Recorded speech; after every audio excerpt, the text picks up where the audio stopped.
എൻ്റെ പേര് സുമിയ. ഞാൻ മലബാർ മേഖലയിലെ ഒരു ഗ്രാമത്തിലാണ് ജനിച്ചത്. ഇത്തിരി ഉയരം കൂടിയ സ്ഥലമാണ് ഞങ്ങളുടെ വീടിരിക്കുന്നത്. അവിടെ മുൻവശത്തായിട്ട് തനിയൊരു പാറയുണ്ട്. അവിടെ ആൾക്കാരൊക്കെ വന്നിരിക്കുന്ന സ്ഥലമാണ്. ആ പാറ വഴിയാണ് ഞങ്ങളുടെ വീട്ടിലേക്ക് വരുന്നത്. വീടൊക്കെ നല്ല സെറ്റപ്പിലുള്ള വീടാണ്. പക്ഷേ ഈ പാറ പൊതു സ്വത്തായതുകൊണ്ട് പഴവി വന്നിരിക്കുമല്ലോ. അതുകൊണ്ട് തന്നെ ചെറുപ്പത്തിലെ പല ആണുങ്ങളിൽ നിന്നും അതിലെവിടെ പോകുന്ന എനിക്കടക്കമുള്ള പെൺകുട്ടികൾക്ക് കമൻറ്റുകൾ നേരിടേണ്ടി വന്നിട്ടുണ്ട്. പക്ഷേ നമുക്കൊന്നും ചെയ്യാൻ പറ്റുകയില്ലല്ലോ. ഞാൻ ഓർമ്മയായപ്പോൾ മുതൽ എൻ്റെ വീട്ടിലുള്ളത് എൻ്റെ ഉമ്മയും അതുപോലെ എൻ്റെ ഉപ്പയുടെ ഉമ്മയുമാണ്. ഉപ്പയുടെ അമ്മയ്ക്ക് ഒറ്റ മകൻ മാത്രമേ ഉള്ളൂ, എൻ്റെ ഉപ്പ. അതുകൊണ്ട് തന്നെ ഉപ്പയോട് അമ്മയ്ക്ക് ഭയങ്കര കാര്യമാണ്. തിരിച്ച് അങ്ങോട്ടും അങ്ങനെ തന്നെയാണ്. ഉപ്പ പറഞ്ഞത് എൻ്റെ ഉപ്പ അനുസരിക്കുമെന്ന് എൻ്റെ ഉമ്മ എപ്പോഴും പറയും. എൻ്റെ ഉപ്പാൻ്റെ ഉമ്മയും ഞാൻ ഉപ്പുമ്മ എന്നായിരുന്നു വിളിച്ചുകൊണ്ടിരുന്നത്. ഉപ്പുമ്മയും എൻ്റെ ഉമ്മയും തമ്മിൽ എപ്പോഴും വഴക്കാണ്. പണ്ട് തൊട്ടേ തന്നെയാണ്. മുത്തതിനും പിടിച്ചതിനുമെല്ലാം രണ്ടുപേരും ശരിക്കും കടവയും കൂടി ആക്രമിക്കുന്ന പോലുള്ള വഴക്കുകളാണ് ഉണ്ടാക്കാറുള്ളത്. അത് കണ്ടുകൊണ്ടാണ് ഞാൻ വളർന്നത്. പക്ഷേ ഞാനും ഒറ്റ മോളായതുകൊണ്ട് എല്ലാവർക്കും എന്നോട് വലിയ കാര്യമായിരുന്നു. എന്നാൽ ഈ വഴക്കുകളൊക്കെ എൻ്റെ മാനസികാവസ്ഥയെ ഒത്തിരി ബാധിച്ചിരുന്നു. എനിക്കെപ്പോൾ സങ്കടമായിരുന്നു. എല്ലാമുണ്ട്, പക്ഷേ ഒന്നുമില്ലാത്ത അവസ്ഥയായിരുന്നു. എൻ്റെ ഉപ്പുമ്മ പറയുന്നത് എൻ്റെ ഉമ്മയെ ഉപ്പ കല്യാണം കഴിച്ചതിന് കാരണം ഉമ്മയുടെ സൗന്ദര്യമാണ്. കിടക്കാൻ ഒരിടമില്ലാത്ത, കഞ്ഞി വയ്ക്കാൻ ഗതിയില്ലാത്ത വീട്ടിലതായിരുന്നു എൻ്റെ ഉമ്മ. സൗന്ദര്യം കണ്ട് ഉപ്പ കല്യാണം കഴിച്ചതാണ്. എന്നിട്ട് ഇവിടെ വന്നിട്ട് അവൾ ഞങ്ങളെ അനുസരിക്കില്ല, എന്നെ അവൾക്ക് വിലയില്ല എന്നൊക്കെ പറഞ്ഞായിരുന്നു ഉപ്പുമ്മ എപ്പോഴും വഴക്കുണ്ടാക്കൊണ്ടിരുന്നത്. എൻ്റെ ഉമ്മയാണെങ്കിൽ ഒരാളും വിടാം അങ്ങോട്ടും ഇങ്ങോട്ടും വിട്ടുപിടിക്കില്ല. ഭയങ്കര വഴക്കാണ്. ചിലപ്പോഴൊക്കെ ഉപ്പ ഗൾഫിൽ നിന്ന് വിളിക്കുമ്പോഴും ഇവരുടെ വഴക്കാർക്ക് നടന്നുകൊണ്ടിരിക്കുക. ഉപ്പയ്ക്ക് പിന്നെ അതൊന്നൊരു പ്രശ്നമല്ല. രണ്ടുപേരും കൂടെ വഴക്കുണ്ടാക്കിയെന്ന് പറഞ്ഞാലും പുള്ളി അഭിപ്രായമൊന്നും പറയില്ല. നിങ്ങളായി നിങ്ങളുടെ പാടായി അടിച്ച് തീർത്തോളം പറയും. അല്ലാതെ വേറെ പ്രശ്നമൊന്നുമില്ല. പണം രണ്ടുപേർക്കും രണ്ടായിട്ടാണ് അയച്ചു കൊടുക്കുന്നത്. ഉമ്മയുടെ ചിലവ് ഉമ്മയ്ക്കും ഉപ്പുമ്മയുടെ ചിലവിന് ഉപ്പുമ്മയ്ക്കും. ഉപ്പുമ്മ 5 പൈസ അതൊന്നും നടത്തില്ല. അതൊക്കെ ആയിരിക്കും മിക്കവാറും വഴക്കിനെ കാരണം. എനിക്ക് ശേഷം ഒരു കുട്ടിക്ക് വേണ്ടിയിട്ട് അവൻ ട്രൈ ചെയ്തതാണ്, പക്ഷേ നടന്നില്ല. അതുകൊണ്ട് ഉള്ള സ്നേഹമെല്ലാം എന്നോടുണ്ടായിരുന്നു. പക്ഷേ ഈ അന്തരീക്ഷത്തിൽ ആ സ്നേഹമൊക്കെ എനിക്ക് അനുഭവപ്പെട്ടില്ല എന്നുള്ളതാണ് യഥാർത്ഥ സത്യം. അങ്ങനെ ഞാൻ 10ാം ക്ലാസ്സിൽ പഠിക്കുമ്പോഴാണ് ഒരു സംഭവം ഉണ്ടാകുന്നത്. ഞങ്ങൾ സ്കൂളിലൊക്കെ പോയിട്ട് വരുമ്പോൾ ഈ പാറയിലൊക്കെ ഒരു 4 മണിയാകുമ്പോൾ ആൾക്കാർ വന്നിരിക്കും. ചെറുപ്പക്കാരൊക്കെ ആണെങ്കിൽ അതിലെവിടെ പോകുന്ന പെൺകുട്ടികളെയും സ്ത്രീകളെയും ഒക്കെ എന്തെങ്കിലും പറയുകയോ ചൂളമടിക്കുകയോ അല്ലെങ്കിൽ ഒത്തുകൊള്ളുന്നാത്ത ചില കാര്യങ്ങൾ പറഞ്ഞ് കളിയാക്കുകയൊക്കെ ചെയ്യും. ഒരു ദിവസം ഉമ്മ ഞാൻ സ്കൂളിൽ നിന്ന് വരുന്നതിന് ജസ്റ്റ് മുമ്പ് കടയിൽ പോയിട്ട് തിരിച്ച് വീട്ടിലേക്ക് കയറി പോവുകയായിരുന്നു. പാറയുടെ സൈഡിൽ കൂടിയാണ് വഴി. അപ്പോൾ കുറേയധികം ആൾക്കാരൊക്കെ അവിടെയും ഇവിടെയായിട്ടൊക്കെ ഇരിക്കുന്നുണ്ട്. ഉമ്മ വഴി പോയി കഴിയുമ്പോൾ ഉമ്മയെ ഷൂ എന്ന് വിളിച്ച് ഒരുത്തൻ ഒരു കാഴ്ച കാണിച്ചു കൊടുത്തു. അയാൾ അവിടെ കൈ കൊടുത്ത് ഇങ്ങനെ ഇരിക്കുകയായിരുന്നു. ഉമ്മ ഒന്നേ നോക്കിയുള്ളൂ. അവനാണെങ്കിൽ പുറത്ത് പറയാൻ വയ്യാത്ത ചില കാര്യങ്ങളാണ് കാട്ടിക്കൂട്ടിയത്. ഉമ്മയെ ഉദ്ദേശിച്ചുകൊണ്ട് തന്നെയായിരുന്നു. ഉമ്മ അവിടെ വെച്ച് ബഹളം വെച്ചു. പാറയുടെ മറ്റ് ഭാഗങ്ങളിൽ നിന്ന് ആൾക്കാരെല്ലാം കൂടി ഒത്തുകൂടി വലിയ ബഹളമായിരുന്നു. ഞാൻ സ്കൂളിൽ നിന്നാണ് ചെല്ലുമ്പോൾ ഉമ്മയും അവിടെ ആളുകളുമായിട്ട് തർക്കം നടക്കുകയാണ്. അപ്പോഴേക്കും എല്ലാവരും അവിടെ കൂടി. ഇവനെ അവിടെ ആളുകൾ പിടിച്ചു വെച്ചിരിക്കുകയാണ്. മറ്റുള്ള പെൺകുട്ടികളും ആണുങ്ങളും ഒക്കെ വന്നിട്ട് പറഞ്ഞു, ഈ പാവയിൽ സാമൂഹ്യ വിരുദ്ധന്മാരുടെ ശല്യം വളരെ കൂടുതലാണ്. ഞങ്ങൾ പെണ്ണുങ്ങൾക്കും കുട്ടികൾക്കും അവിടെ നടന്നു പോകണ്ടേ, അപ്പോൾ ഇത് കംപ്ലൈൻറ്റ് കൊടുത്തേ പറ്റുള്ളൂ എന്നുള്ള രീതിയായി. പിന്നീട് പഞ്ചായത്തിൽ നിന്നും മറ്റും ആളുകൾ വന്നു. അങ്ങനെ ആ പ്രശ്നം ഏകദേശം നിർമ്മിതരാക്കി തീർക്കുകയായിരുന്നു. പക്ഷേ ഉമ്മയെ ഇങ്ങനെയൊക്കെ കാട്ടി എന്ന് പറയുന്ന ആൾ നാട്ടിലെ വലിയൊരു പണക്കാരൻ്റെ മകനായിരുന്നു. അവർ ഉമ്മയേക്കാൾ ഒത്തിരി ചെറുപ്പമാണ്. പക്ഷേ പെൺകുട്ടികളുടെ എല്ലാ ഹരമാണ്. ഞങ്ങൾ ഭവൻ ബൈക്കിൽ പോകുമ്പോൾ ഇങ്ങനെ പറയാറുണ്ട്, ആ ഇക്കായി കാണാൻ എന്ത് സുന്ദരനാണെന്ന്. അവൻ ഉമ്മയോട് ഇങ്ങനെ ചെയ്തെന്ന് പറഞ്ഞു കഴിയുമ്പോൾ എനിക്ക് അത്ഭുതമായിരുന്നു. ഉമ്മയും അവനും തമ്മിലുള്ള ഈ ഒരു പ്രശ്നം വലിയൊരു കാര്യമായിട്ടാണ് എല്ലാവരും പറഞ്ഞത്. ഞാൻ സ്കൂളിലൊക്കെ ചെല്ലുമ്പോൾ ആൾക്കാർ ചോദിച്ചിരിക്കും, ഞാനാകെ ചമ്മിപ്പോയി. ഉമ്മയാണെങ്കിലും വിളിച്ച് ഉമ്മയോട് വഴക്കുണ്ടാക്കി. എടി, ഇത്തരം കാര്യങ്ങൾ കണ്ടുകഴിഞ്ഞാൽ നീ മിണ്ടാതെ അതാരുടെങ്കിലും പോയി പറഞ്ഞാൽ പോരെ? ആ ചെക്കനെ അവിടെ വെച്ച് തന്നെ നീ വഴക്കുണ്ടാക്കി ഇത്രയും പേരെ അറിയിക്കണമായിരുന്നു. ഇപ്പോൾ എല്ലാ നാണക്കേടും നിനക്കല്ലെന്ന് ചോദിച്ചു. അപ്പോൾ ഉമ്മ പറഞ്ഞു, എനിക്കൊരു നാണക്കേടുമില്ല, കാണിച്ചാൽ നാണക്കേടെങ്കിൽ എനിക്കാണ് നാണക്കേട്. ഞാൻ പ്രതികരിക്കാൻ പോയപ്പോൾ നിങ്ങൾ എൻ്റെ കൂടെ നിൽക്കാതിരിക്കുകയാണോ എന്നൊക്കെ ചോദിച്ച് ഉമ്മ വഴക്കിട്ടു. അത് കഴിഞ്ഞപ്പോഴേക്കും ഉപ്പുമ്മ വിതറിയിട്ടു. എടി, അടക്കം അതുപോലെ പെണ്ണുങ്ങളില്ലേ, അവിടെ സ്വഭാവം ഇങ്ങനെയൊന്നുമല്ല. അവിടെ ഇങ്ങനെ ആണുങ്ങൾ കാണിച്ചു കഴിഞ്ഞാൽ അവിടുന്ന് ഒഴിഞ്ഞു മാറിപ്പോണം, അല്ലാതെ നീ ഇങ്ങനെ ആൺമയോട് കൊമ്പ് വെക്കാൻ എന്നിട്ടൊരു കാര്യമില്ല. എൻ്റെ മോളെ, നീ ഇത് കണ്ട് പഠിക്കരുതെന്ന് പറഞ്ഞ് എന്നെ ഉപദേശിച്ചു. ആ വഴക്ക് നീണ്ടുകൊണ്ട് പോയി. അങ്ങനെയൊക്കെ ഞാൻ 10ാം ക്ലാസ് പരീക്ഷ വന്നു കഴിഞ്ഞപ്പോൾ രാത്രി നിന്ന് പഠിക്കുകയാണ്. ആ സമയത്ത് ഉമ്മയുടെ മുകളിൽ നിന്ന് എന്തൊരു ശബ്ദം കേട്ടതുപോലെ എനിക്ക് തോന്നി. സാധാരണ ഞാൻ ഉണർന്നിരുന്ന് പഠിക്കും. ഉമ്മ ഒരു 11 മണിയാകുമ്പോഴേക്കും കിടക്കും. എനിക്ക് വേണ്ട ചായയോ അല്ലെങ്കിൽ കട്ടൻ കാപ്പിയൊക്കെ ഫ്ലാസ്കിലാക്കി വെച്ചിട്ടാണ് കിടക്കുന്നത്. ഞാനാണെങ്കിൽ നല്ലതുപോലെ പഠിക്കുക. ദിവസങ്ങളൊക്കെ ആണെങ്കിൽ ഞാൻ വെളുക്കുന്ന എഴുതി പഠിക്കാറുണ്ട്. ഉമ്മ ഒന്നും ശല്യപ്പെടുത്താൻ വരികയില്ല. പക്ഷേ ഉമ്മയുടെ മുകളിൽ നിന്ന് ശബ്ദം കേട്ട് കഴിഞ്ഞപ്പോൾ ഞാൻ ഓർത്തു, എന്താ പ്രശ്നം, ഇനി ഇത് കള്ളന്മാരുമായിരിക്കുമോ എന്നൊക്കെ വിചാരിച്ച് ഞാൻ പെട്ടെന്ന് തന്നെ എൻ്റെ മുറി തുറന്ന് ഉമ്മയുടെ ബെഡ്റൂമിനടുത്തേക്ക് ചെന്നു. ആ സമയത്ത് അവിടെ ആരോ ഉള്ളതുപോലെ എനിക്ക് തോന്നി. പെട്ടെന്ന് ഞാനിന്ന് ലൈറ്റ് ഇട്ടു. പേടിച്ചിട്ടാണ് ലൈറ്റ് ഇട്ടത്. നോക്കിക്കഴിഞ്ഞപ്പോഴുണ്ട് ഉമ്മ ഒരാളുടെ ഷർട്ടിൻ്റെ ബട്ടൺസ് ഇട്ട് കൊടുക്കുന്ന പോലെ ഒരു പൊസിഷനിൽ നിൽക്കുകയാണ്.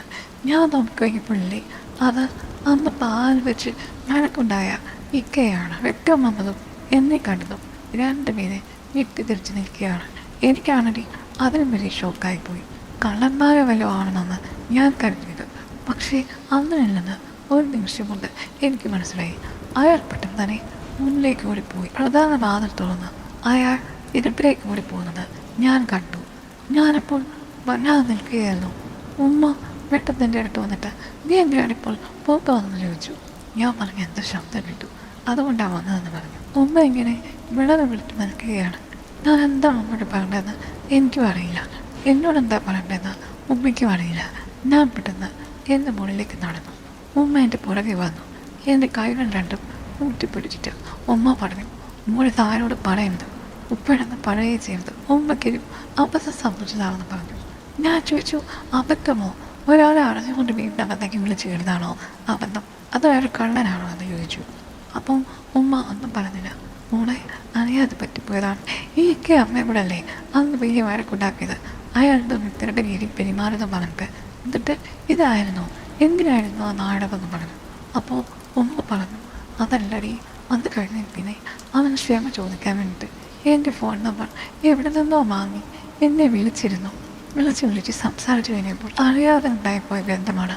മോളെന്നെ ക്ഷമിക്കണം, ആരോടൊന്നും പറയരുത് എന്നൊക്കെ പറഞ്ഞ് ഉമ്മ കുറേ കാര്യങ്ങൾ പറഞ്ഞു. എന്തായാലും ആ പ്രായത്തിൽ ഞാൻ ഇത്രയും പറഞ്ഞു. ഉമ്മ ഇതൊന്നും ശരിയാണെന്ന് തോന്നുന്നില്ല, ഇതൊന്നും ആവർത്തിക്കരുത്. ഇനി ആവർത്തിച്ചു കഴിഞ്ഞാൽ കണ്ടു കഴിഞ്ഞാൽ ഉപ്പുമ്മയോടും ഞാൻ പറയുന്നു പറഞ്ഞു. ഇല്ല മോളെ, എനിക്കറിയാതെ പറ്റിയതാണ്, ഒരിക്കലും ഉമ്മേനെ തെറ്റ് ചെയ്യില്ല എന്ന് എന്നോട് സത്യം ചെയ്തു. അതോടുകൂടി എൻ്റെ മനസ്സിൽ ആശ്വാസമായി. എങ്കിലും ഇത്തരം കാര്യങ്ങളൊക്കെ മനസ്സിലാക്കാൻ പറ്റുന്ന പ്രായമായതുകൊണ്ട് ഉമ്മയ്ക്ക് ഇതെന്തിൻ്റെ കേടാന്ന് പലവട്ടം ഞാൻ ആലോചിക്കുകയും ചെയ്തു. എൻ്റെ എക്സാം കഴിഞ്ഞു. ഇനി ഞാൻ +2 പോകണം. ആ സമയത്താണ് അടുത്ത സംഭവം നടക്കുന്നത്. എന്നോട് സത്യം ചെയ്തെങ്കിലും ഉമ്മയുമായിട്ടുള്ള ബന്ധം അവസാനിപ്പിച്ചിരുന്നില്ല. പക്ഷേ ഈ കാര്യത്തിലൊക്കെ ജാഗരൂകയായിരുന്നതുകൊണ്ട് എനിക്ക് പിന്നീട് കാര്യങ്ങളൊന്നും മനസ്സിലായിരുന്നില്ല. പക്ഷേ ആ ഒരു ദിവസം ഉപ്പുമ്മയാണ് അവരെ പിടിച്ചത്. എന്തോ ശബ്ദം കിട്ട് ഉപ്പുമ്മ അവരുടെ ബെഡ്റൂമിനവിടെ പമ്മി നിൽക്കുകയായിരുന്നു. അയാൾ പുറത്തിറങ്ങി കഴിയുമ്പോൾ ഉപ്പുമ്മ പെട്ടെന്ന് അവനെ പിടിച്ചു. അതോടുകൂടി വലിയ ബഹളമായി. ഉപ്പുമ്മയല്ല സാധനം, വിടുമോ? അവനെ ഓടാൻ സമ്മതിച്ചില്ല. വളരെ വഴക്കുണ്ടാക്കി അലറിക്കൂടി. നാട്ടുകാരുടെ രാത്രി ഓടിക്കൂടി. കഥ തുറന്ന് അവൻ രക്ഷപ്പെടാൻ ശ്രമിച്ചു. ഉപ്പുപ്പ എന്നോട് പറഞ്ഞു അവനെ പിടിക്കാൻ. ആ ഒരു സമയത്ത് ഞാനും പോയി പിടിച്ചു. എന്തായാലും കഥ തുറന്നപ്പോഴേക്കും അടുത്തുള്ള വീട്ടുകാരൊക്കെ വന്നിരുന്നു. അപ്പോൾ അവനെ പിടിക്കാൻ ഉപ്പ പറഞ്ഞു. അവരെ പിടിച്ചു. ആ സമയത്ത് ഉപ്പ പറഞ്ഞു, ഇവനിങ്ങനെ വീട്ടിൽ കയറിയതാണ്, ഇവൻ ഇവളും കൂടെ ബന്ധമാണെന്ന് പറഞ്ഞു. പിന്നീട് ആളുകൾ കൂടി. അവസാനം അവയും ഉമ്മയും തമ്മിൽ ബന്ധമുണ്ടെന്ന് രണ്ടുപേർക്കും സമ്മതിക്കേണ്ടി വന്നു. അവനെ നാട്ടുകാർ നന്നായിട്ട് കൈകാര്യം ചെയ്തു. അന്ന് വലിയ കോലാഹലമായിരുന്നു. ഇനിയിപ്പോൾ നാട്ടിൽ ആരും അറിയാത്ത സ്ഥിതിയായി. എനിക്ക് അടുത്ത സ്കൂളിൽ പഠിക്കേണ്ട, ദൂരെ എവിടെയെങ്കിലും പഠിച്ചാൽ മതിയെന്ന് ഞാൻ പിറ്റേ ദിവസം പറഞ്ഞു. എനിക്ക് വയ്യ നാണക്കേട് സഹിക്കാൻ. പിന്നീട് 2 ദിവസമുള്ള ഉമ്മ വേറെ ഭാവഭേദങ്ങളൊന്നുമില്ലാതെ വീട്ടിലുണ്ടായിരുന്നു. പിന്നീട് നോക്കിയപ്പോൾ ഉമ്മയെ കാണാനില്ല. ഞങ്ങൾ പലയിടത്തും അന്വേഷിച്ചു. ഉപ്പ ഗൾഫിൽ നിന്ന് വിളിച്ചു കഴിഞ്ഞപ്പോൾ ഉമ്മയുടെ നമ്പർ സ്വിച്ച് ഓഫ് ആണ്. അങ്ങനെ ഒരു സുപ്രഭാതത്തിൽ ഉമ്മയെ കാണാതായി. പിന്നീട് തെരുവ് കഴിഞ്ഞപ്പോഴാണ് വന്നത് ഉമ്മ ആ പയ്യൻ്റെ കൂടെ ഒളിച്ചോടിപ്പോയതാണെന്ന്. അവരിപ്പോൾ ചെന്നൈയിലോ മറ്റുമാണ്. ഇനി ഇങ്ങോട്ട് തിരിച്ചു വരുന്നില്ലാതെ. ഉപ്പ പെട്ടെന്ന് നാട്ടിൽ വന്നു. അതിൻ്റെ പുറകെ കുറെ നടന്നു. എന്നിട്ടും ഉമ്മ ഉപ്പയുടെ കൂടെ വരാൻ തയ്യാറായില്ല. എന്നോട് സംസാരിക്കാൻ ഉമ്മ തയ്യാറായില്ല. അങ്ങനെ എന്നെ ഉപ്പയെ ഉപേക്ഷിച്ച് അമ്മ അയാളുടെ കൂടെ എങ്ങോ മണക്കെന്ന് പറഞ്ഞത് ശരിയല്ല, ചെന്നൈയിലാണ്. പുഴകളൊക്കെ ഉപ്പ ഇവിടെ നിന്നു. അത് കഴിഞ്ഞിട്ട് ഗൾഫിലേക്ക് തിരിച്ചു പോകാനായിട്ട് എന്ത് ചെയ്യണമെന്നറിയാതിരുന്നു. അപ്പോഴേക്കും എനിക്ക് +2 അഡ്മിഷനായിരുന്നു. അങ്ങനെയായി കഴിഞ്ഞപ്പോൾ എൻ്റെ മാമാൻ്റെ വീട്ടിൽ ഉപ്പ എന്നെ കൊണ്ടു നിർത്തി. ഇളയ മാമനാണ്. അവിടെ പിന്നെ സൗകര്യങ്ങളൊന്നുമില്ല. എങ്കിലും ഉപ്പ മുന്നിയെടുത്തിട്ട് അവിടെ ഒരു ബെഡ്റൂം എനിക്ക് വേണ്ടിയിട്ട് പണിതു. അങ്ങനെ എന്നെ അവിടെ കൊണ്ടാക്കി. ഉപ്പുമ്മയെ പെട്ടെന്ന് തന്നെ ഉപ്പുമ്മയുടെ അനിയത്തിൻ്റെ വീട്ടിലേക്ക് മാറ്റി. അപ്പോൾ കണ്ട് ഉപ്പുമ്മ ചെയ്യുന്നതിൽ സന്തോഷമേ ഉണ്ടായിരുന്നുള്ളൂ. കുറച്ച് അടുത്ത് തന്നെയാണ് ആ വീട്. അവൻ ഏറ്റെടുത്തു. ഇനി ഉപ്പ വേറെ കല്യാണം കഴിക്കുന്നത് വരെ അങ്ങനെയാണ്. കല്യാണം കഴിച്ച ശേഷം ഇപ്പോൾ താമസിച്ച വീട്ടിലേക്ക് തിരിച്ചു വരാമെന്നായിരുന്നു ഉപ്പുമ്മയും ഉപ്പയമ്മയോട് പറഞ്ഞത്. അങ്ങനെ ഞാൻ എൻ്റെ മാമാൻ്റെ വീട്ടിൽ താമസമാക്കി. അവിടെ വലിയ വിദ്യാഭ്യാസമുള്ളതൊന്നുമല്ല, വലിയ സ്നേഹമാണ്. മാവിലൊക്കെ ആണെങ്കിൽ ഞാൻ വലിയ സെറ്റപ്പിലാണ് വളർന്നത് കൊണ്ട് എന്നോട് ഭയങ്കര ഇഷ്ടമായിരുന്നു. മാമിക്കും മാമനും 2 പെൺകുട്ടികളാണ്. അവരൊക്കെ എന്നെക്കാൾ തീരെ ചെറുതാണ്. സന്തോഷകരമായ അന്തരീക്ഷം. എൻ്റെ പ്രയാസങ്ങളെക്കുറിച്ചൊക്കെ ഞാൻ മറന്നു എന്ന് പറയാം. ഉപ്പ കൃത്യമായിട്ട് എൻ്റെ ചിലവിന് വേണ്ട പൈസ മാമാക്ക് അയച്ചു കൊടുക്കും. എനിക്ക് വേണ്ടതും പ്രത്യേകമായിട്ട് കയ്യിൽ തരും. ഒന്നിനും ഒരു കുറവുമില്ലായിരുന്നു. ഞാൻ ചെന്നതോടുകൂടി ആ വീട്ടിലെ ദാരിദ്ര്യം മാറുന്നതുകൊണ്ട് അവർക്ക് ഭയങ്കര കാര്യമായിരുന്നു. എല്ലാ സാധനവും എനിക്കുണ്ടായിരുന്നു. എൻ്റെ വീട്ടിൽ ഉമ്മയും ഉപ്പുമ്മയൊക്കെ ഉള്ളപ്പോൾ എന്നെ പലരും നിയന്ത്രിക്കുമായിരുന്നു. ഇവരങ്ങനെയല്ല, ഒരു നിയന്ത്രണവുമില്ല. ശരിക്കും ഞാൻ വാനമ്പാടി പോലെ പാറ നടക്കുകയായിരുന്നു. അങ്ങനെ ഇരിക്കുമ്പോഴാണ് ഉപ്പ ഇടയ്ക്ക് അവധിക്ക് വന്നിട്ട് വേറെ കല്യാണം കഴിച്ചത്. എല്ലാം പെട്ടെന്നായിരുന്നു. ഉപ്പമ്മ എന്നെ അവിടേക്ക് വിളിച്ചു. പഴയതുപോലെ ആ വീട്ടിൽ താമസിക്കാൻ ആരംഭിച്ചു. പക്ഷേ പണ്ടത്തേക്കാൾ ദുരിതമായിരുന്നു ഈ ജീവിതം. കാരണം എൻ്റെ ഉപ്പ 3 മാസം കഴിഞ്ഞപ്പോൾ തിരിച്ചു പോയി. അപ്പോൾ മുതൽ അവരുമായിട്ട് ഉമ്മ വഴക്കുണ്ടാക്കാൻ തുടങ്ങി. 2 പേരും തമ്മിൽ വലിയ വഴക്ക്. ആ സ്ത്രീക്കാണെങ്കിൽ എന്നോട് യാതൊരു കൺസിഡറേഷനുമില്ല. എന്നോടും വല്ലാത്ത രീതിയിൽ പെരുമാറാൻ തുടങ്ങി. ആ സമയത്ത് എനിക്ക് ആവശ്യത്തിലധികം വിവരം ഉണ്ടായിരുന്നെന്ന് തോന്നുന്നു. ഞാനപ്പോൾ വിളിച്ചു പറഞ്ഞു, എനിക്ക് ഈ വീട്ടിൽ ജീവിക്കാൻ പറ്റില്ല. എൻ്റെ +2 പരീക്ഷയാണ് അടുത്ത വരുന്നത്. അടുത്ത് ഞാൻ ഡിഗ്രിക്കാണ് പോകേണ്ടത്. എനിക്ക് മനസ്സമാധാനത്തോടെ ജീവിക്കണം. നിങ്ങൾ കല്യാണം കഴിക്കാതിരിക്കുകയോ തമ്മിൽ തല്ലുകയോ എന്ത് വേണമെങ്കിലും ചെയ്തോളൂ. ഞാൻ തിരിച്ച് മാമയുടെ വീട്ടിൽ പോവുകയാണ്. ഞാൻ അവിടെ താമസിച്ചോളാം. എനിക്ക് ചിലവിന് തരാൻ പറ്റുമെങ്കിൽ തരിക, അല്ലാതെ എനിക്കിവിടെ ജീവിക്കാൻ വയ്യാന്ന് പറഞ്ഞു. അങ്ങനെ സ്ട്രിക്റ്റാണ് ഞാൻ പറഞ്ഞപ്പോൾ ഉപ്പ പറഞ്ഞു, ശരി നീ അവിടെ പോയി നിന്നോളുന്നു. അങ്ങനെ പിന്നെയും ഞാൻ അവിടെ പോയി നിന്നു. +2 പരീക്ഷ കഴിഞ്ഞു. ഡിഗ്രിക്ക് ആപ്ലിക്കേഷനെല്ലാം കൂട്ടി നിൽക്കുന്ന സമയത്താണ് ജീവിതത്തിലെ അടുത്ത ട്വിസ്റ്റ് നടക്കുന്നത്. ഞാൻ താമസിച്ച വീട്ടിലെ മാമന് ഒരു ആക്സിഡൻ്റായി. പുള്ളിക്ക് എഴുതെടുക്കാൻ കഴിയാതെ ബെഡ്റോഡനാകേണ്ടി വന്നു. 6-7 മാസം അങ്ങനെ കിടക്കണമെന്ന് പറഞ്ഞു. ഞാൻ ഉപ്പയുടെ ഈ കാര്യങ്ങളൊക്കെ പറഞ്ഞു കഴിഞ്ഞപ്പോൾ ഉപ്പ പറഞ്ഞു, എപ്പോഴും കൊടുക്കുന്ന പോലുള്ള പണം മാത്രമേ എനിക്ക് അയക്കാൻ പറ്റുള്ളൂ. എനിക്ക് എൻ്റെതായ കാര്യങ്ങളുണ്ടെന്ന്. പുതിയ ഭാര്യയെ ഉപ്പയ്ക്ക് നോക്കണ്ടേ. അങ്ങനെ ആയിക്കഴിഞ്ഞപ്പോൾ എന്ന് കിട്ടുന്ന പണം മാത്രമേ കിട്ടുന്നുള്ളൂ. ആ വീട്ടിൽ മരുന്നും മന്ത്രങ്ങളും ബാക്കിയുള്ള കാര്യങ്ങളെല്ലാം കൊണ്ട് ഭയങ്കര ബുദ്ധിമുട്ടായി തുടങ്ങി. ശരിക്കും ആഹാരം മാത്രമേ അവിടെ ഉള്ളൂ. ബാക്കി കാര്യങ്ങൾക്കെല്ലാം ബുദ്ധിമുട്ടാണെന്ന് എനിക്ക് മനസ്സിലായി. എനിക്ക് തരുന്ന പണം കൊണ്ട് എൻ്റെ കാര്യങ്ങൾ നടക്കാനില്ല, ആ വീട്ടിലെ കാര്യങ്ങൾ നടക്കാനില്ല എന്നുള്ളൊരവസ്ഥയായിരുന്നു. അങ്ങനെ കഴിഞ്ഞപ്പോൾ മാമ ഒരു ദിവസം കുത്തിക്കറിഞ്ഞുകൊണ്ട് എന്നോട് കാര്യങ്ങളെല്ലാം പറഞ്ഞു. മാമയാണെങ്കിൽ അവിടെ കിടക്കുകയാണ്. 1 വർഷമെങ്കിലും ട്രീറ്റ്മെൻറ്റ് ചെയ്തതിന് മാത്രമേ ഗുണമുണ്ടാവൂ എന്നാണ് ഡോക്ടർമാർ പറഞ്ഞത്. ആയുർവേദത്തിൽ കൊണ്ടുവരും പലരും പറയുന്നുണ്ട്. അങ്ങനെയൊക്കെ വല്ലാത്ത അവസ്ഥയായിരുന്നു. പോകെ പോകെ അരാജകത്വം നിറയുകയായിരുന്നു. മാമയാണെങ്കിൽ ഒന്നും പറയുകയില്ല. സംസാരിക്കാനൊക്കെ പറ്റുമെങ്കിലും പുള്ളി സംസാരം കുറച്ചു. മാമയ്ക്ക് കുറേ കൂട്ടുകാരുണ്ട്. പക്ഷേ ആദ്യമൊക്കെ അവർ വരുമായിരുന്നു. പിന്നീട് ആരും വരാതായി. ഒരു മൊബൈൽ കൺട്രോളിൽ നടത്തുന്ന ഇക്ക മാത്രമാണ് വരുന്നത്. ഇക്കാന്ന് ഞാൻ വിളിക്കുന്നുള്ളൂ. അയാൾക്ക് കൂടി വന്നു കഴിഞ്ഞാൽ അന്നൊരു 24 വയസ്സ് കാണും, അത്രേ ഉള്ളൂ. അയാളാണ് ഇടയ്ക്കിടയ്ക്ക് സഹായിക്കാൻ വേണ്ടത്. ഒരു ദിവസം ഞാൻ നോക്കിയപ്പോഴുണ്ട് മാമിയെ അയാൾ ഒരു ഭിത്തിയിൽ വെച്ചിട്ട് ഇങ്ങനെ എന്തോ രീതിയിൽ പ്രസ് ചെയ്യുകയാണ്. ഞാൻ നോക്കിക്കഴിഞ്ഞപ്പോൾ അതൊരു ചൂഷണമായിട്ടാണ് എനിക്ക് തോന്നിയത്. പക്ഷേ ഇത്തിരി നേരം കഴിഞ്ഞപ്പോൾ എനിക്ക് മനസ്സിലായി മാമി അത് ആസ്വദിക്കുന്നുണ്ടെന്ന്. മാമിയുടെ കൈകൾ എങ്ങോട്ടാണ് നീങ്ങുന്നത് നോക്കിയപ്പോൾ ഞാൻ വിചാരിച്ച ഭാഗത്തേക്ക് തന്നെയാണ്. അപ്പോൾ മാമിയും ചില്ലറക്കാരെയാണെന്ന് എൻ്റെ മനസ്സിൽ ഇങ്ങനെ ഓർത്തു.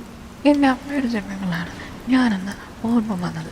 എല്ലാ സ്ത്രീകളും പിഴച്ചവരാണോ എന്നെൻ്റെ മനസ്സിൽ ഇങ്ങനെ തോന്നിപ്പോയി.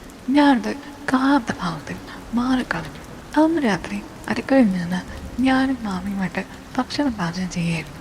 ഞാൻ പച്ചക്കറി നോക്കിക്കൊണ്ടിരിക്കുകയാണ്. ആ സമയത്ത് എൻ്റെ ഉമ്മയെ പറ്റിയിട്ട് പഴയ കഥകളെന്തോ പറഞ്ഞിട്ട് ഇങ്ങനെ ഉമ്മ ലോകത്തിൽ കാണില്ല, മോളെ പോലൊരു കുഞ്ഞിനെ ഉപേക്ഷിച്ച് പോയല്ലോ എന്നൊക്കെ പറഞ്ഞ് എൻ്റെ ഉമ്മയെ ഏതാണ്ടൊക്കെ പറയുകയും ആട്ടുകയും ചെയ്തു.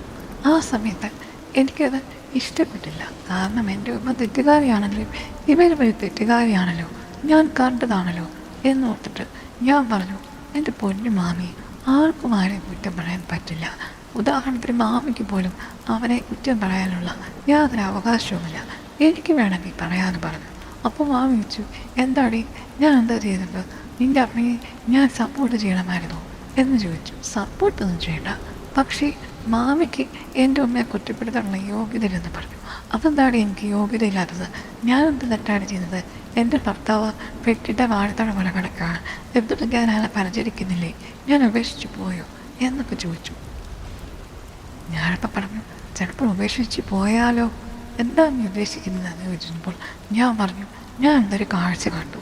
വിസ്തരിച്ച് ഞാനങ്ങ് പറഞ്ഞു, ഇത്തരം കാഴ്ചകൾ ഞാൻ എൻ്റെ ഉമ്മയിൽ നിന്നും കണ്ടിട്ടുണ്ട്.